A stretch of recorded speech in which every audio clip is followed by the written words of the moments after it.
Recently, a YouTube user named Ali Javed wrote in to my channel on some videos and he said, "I'm so thankful to you, sir. I was critically injured in a suicide bomb blast in Pakistan 4 years ago. I'm a senior police officer here who was trying to arrest the bomber entering a mosque full of people. He blew himself up 15 feet away from me." And then he asked, "Can you please make a video on PTSD?" Ali, I'll be honest with you, I was so moved when I saw what you wrote. I actually reached out in the comments section and said, please write into my website so I can get to know more about your story. And you might be in the process of doing that, but before you even get to that, I really want to be able to reach out and make a video that could be helpful for you. Honestly, when it comes to YouTube and realizing that this is a medium that can reach so many people, I am beyond humbled to know that someone across the world could hear something that I'm saying in my own studio. So this is for Ali and this is for everyone else who might be struggling with PTSD. In this video, I'm going to talk about what it is, what you might be experiencing if you have PTSD. I'm going to talk about what's going on inside of your brain. And most importantly, I'm going to talk about what you might be able to do to bring yourself a little bit more peace as you're struggling with PTSD. So stay tuned.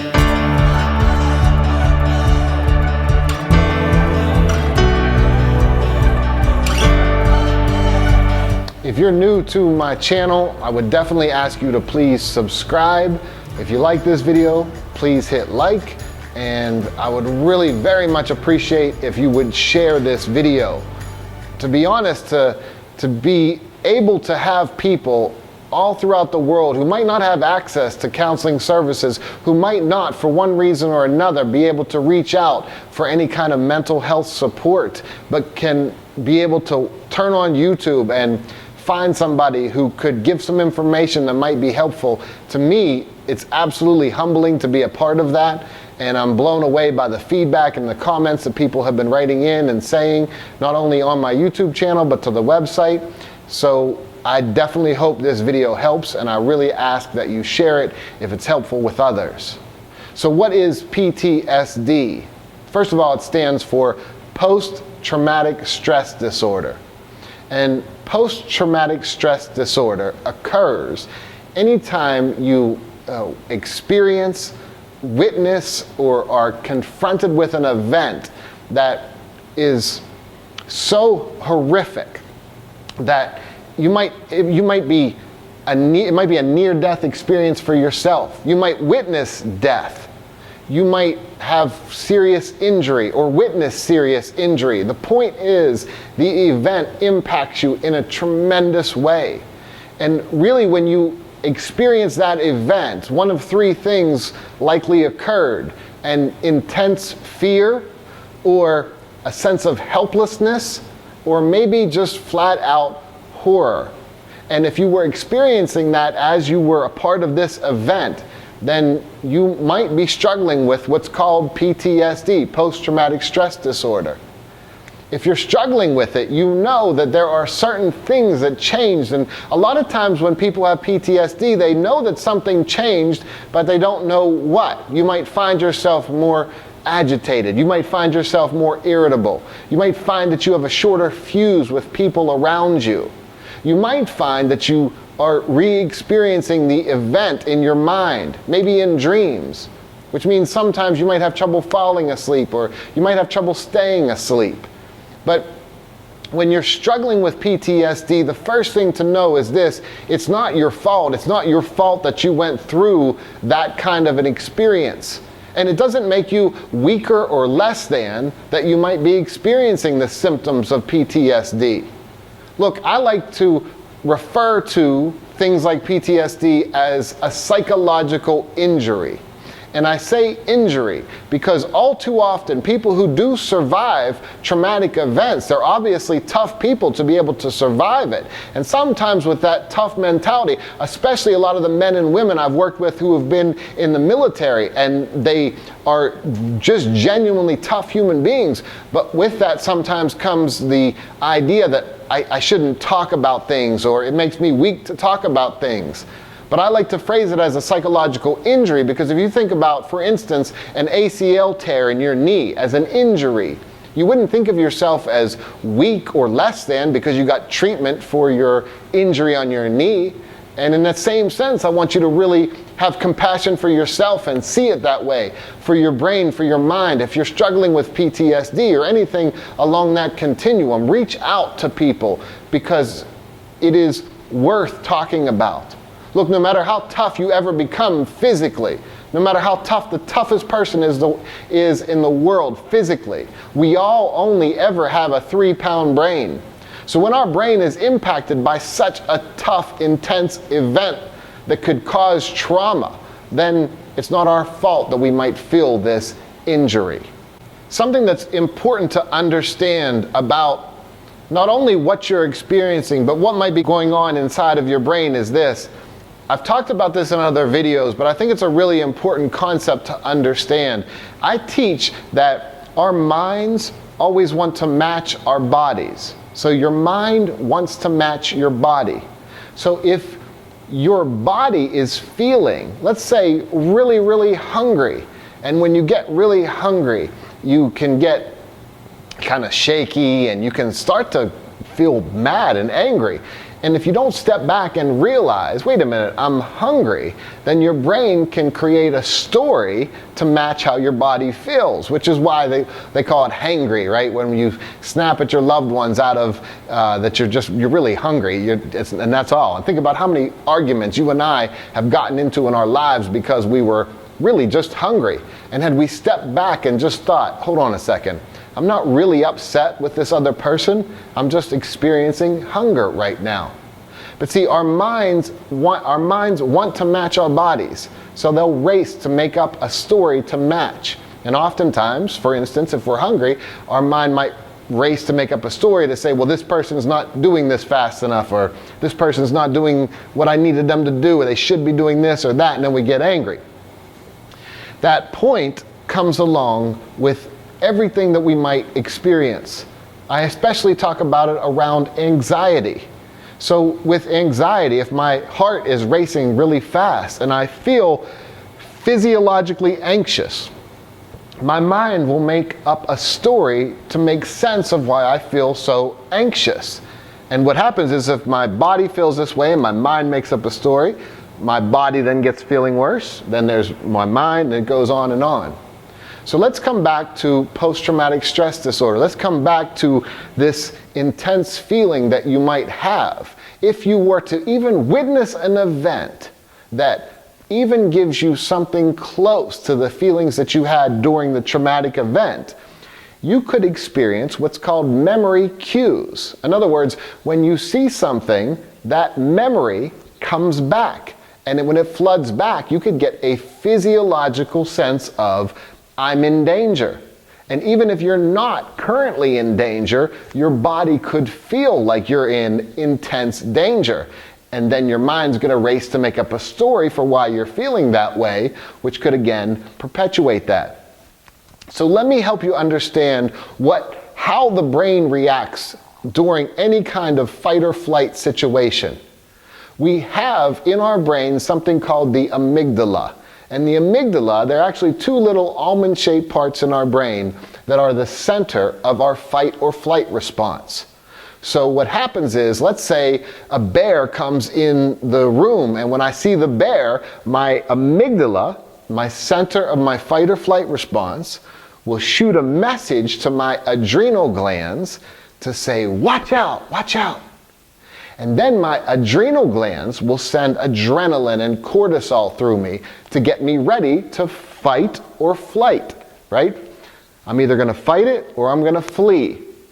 Technically, the amygdala is the center of the fight, flight, or freeze response.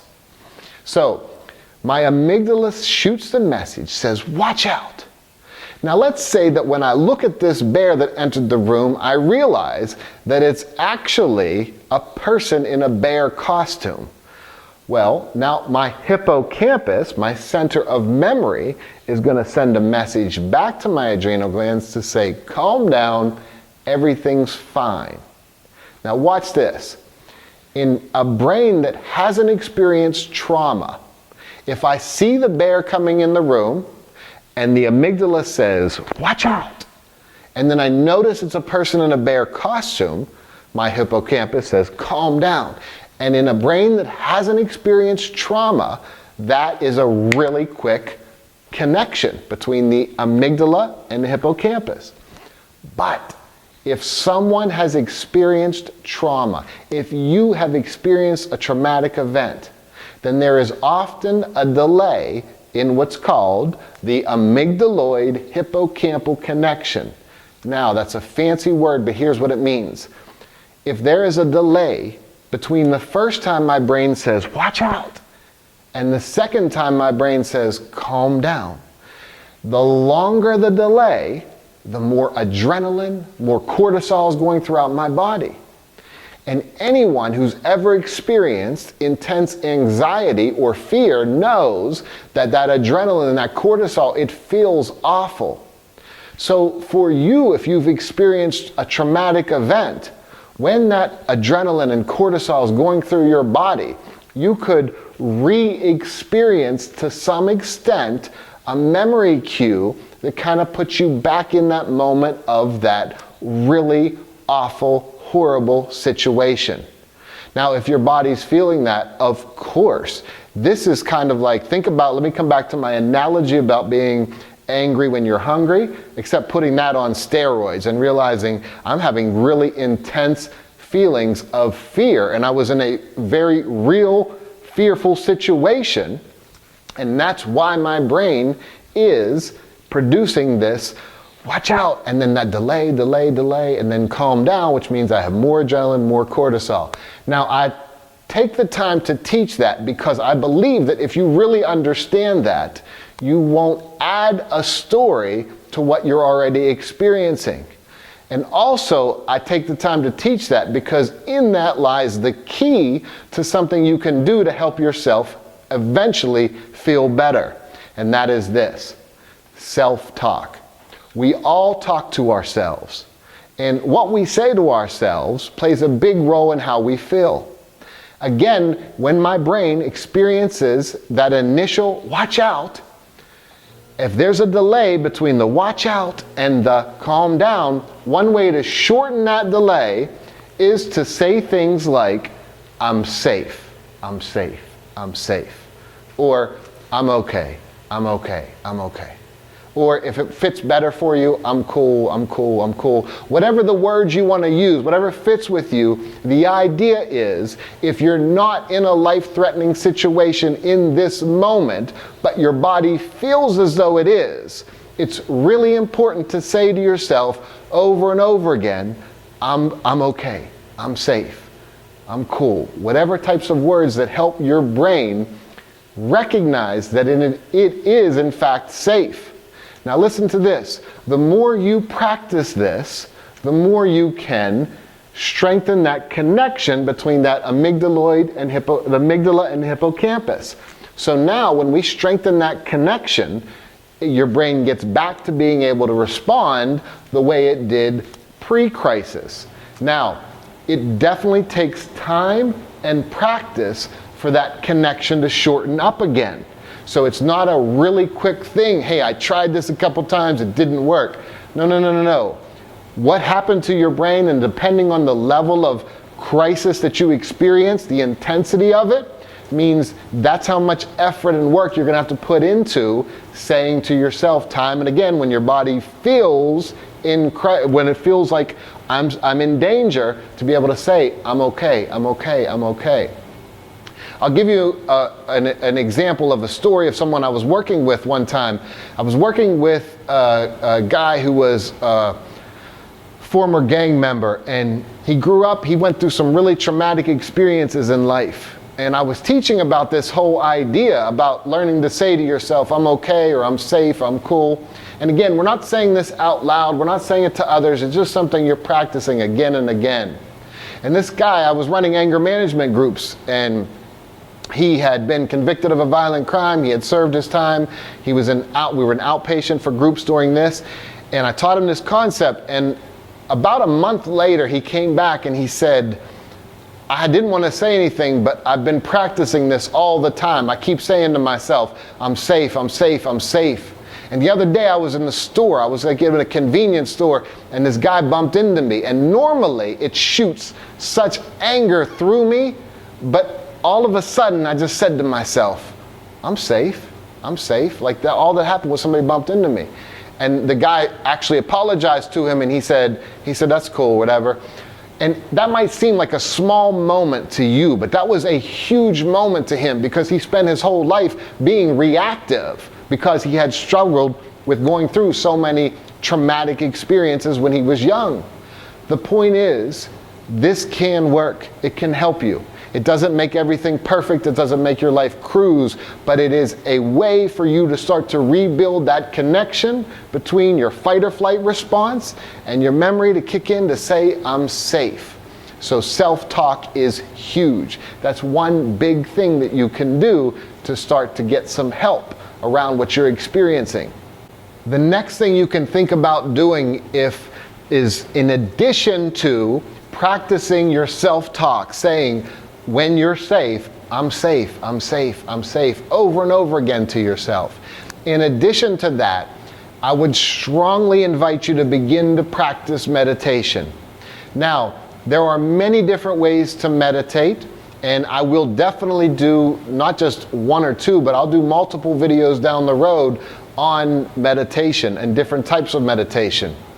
But one thing we know in 2018 is this: meditation has been demonstrated to make physiological changes in your brain. So I have seen studies that demonstrated that over time, meditation can actually help with your amygdala, that fight or flight response. It kind of shrinks, not like you're looking at it and it just all of a sudden shrinks, but over time there is for it not being so like, oh, heightened and alert. It does change over time with meditation. So how do you meditate? What is a way to meditate? Well, first of all, to meditate doesn't mean to get rid of all your thoughts. A lot of times that's the first thing people think of, and they say, well, my mind's always racing. It's okay to have thoughts when you're meditating. The idea behind it is to sit up straight. Now, you don't have to sit in any specific position. You don't have to have your hands in a specific position or your legs. You can, but you don't have to. But I do invite you to sit up with your back straight.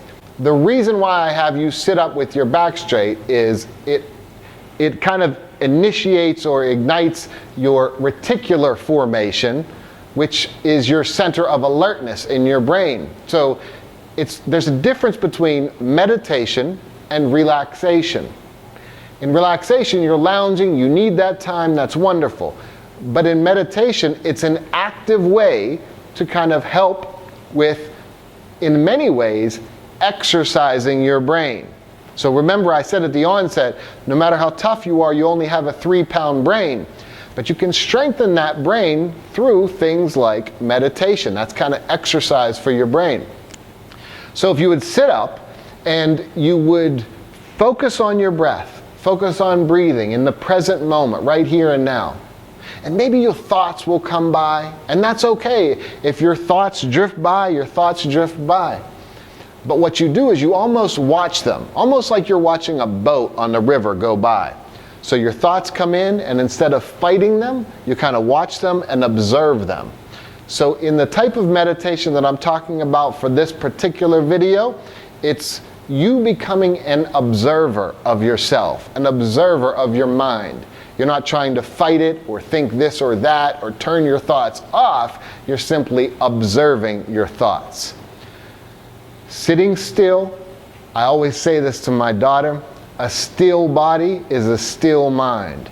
So when you can bring your body to stillness, your mind eventually becomes more and more still. And you're focusing on your breath in the present moment. One of the really important lessons that your body gets from meditation is to focus more and more on the present moment. And when we think about this in terms of experiencing post-traumatic stress disorder, it's really important to focus on the present moment, because the trauma that happened to you was in the past, and in the present moment, you're safe. So that's why, again, we come back to that self-talk, I'm safe, I'm safe.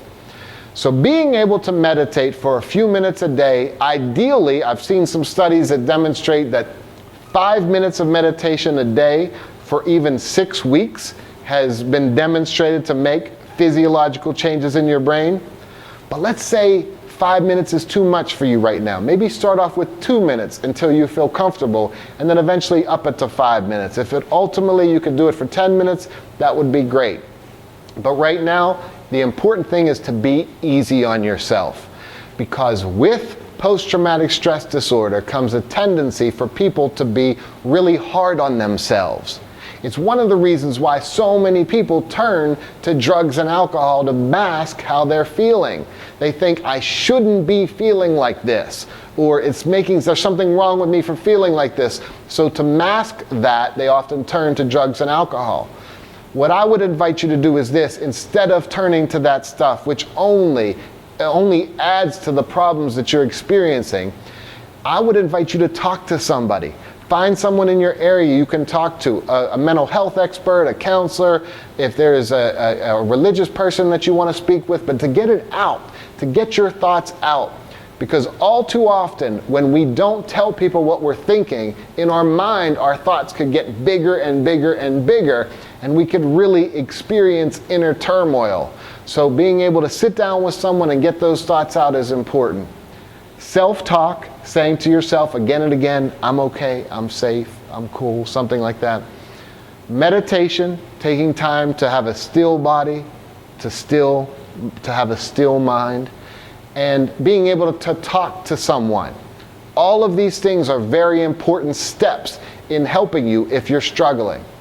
What I'd like to say to Ollie and to everyone else who has experienced any kind of trauma in your life is, my heart is with you.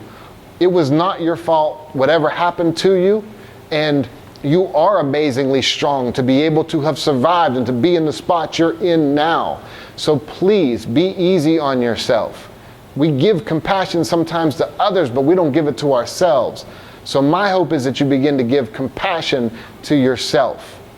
I am honored that these videos are connecting with people all throughout the world. I'm genuinely honored and grateful for that. As I said, if you like this video, if you could hit like, if you could please subscribe and share, I would be really grateful. Until next time, as always, I wish you much peace.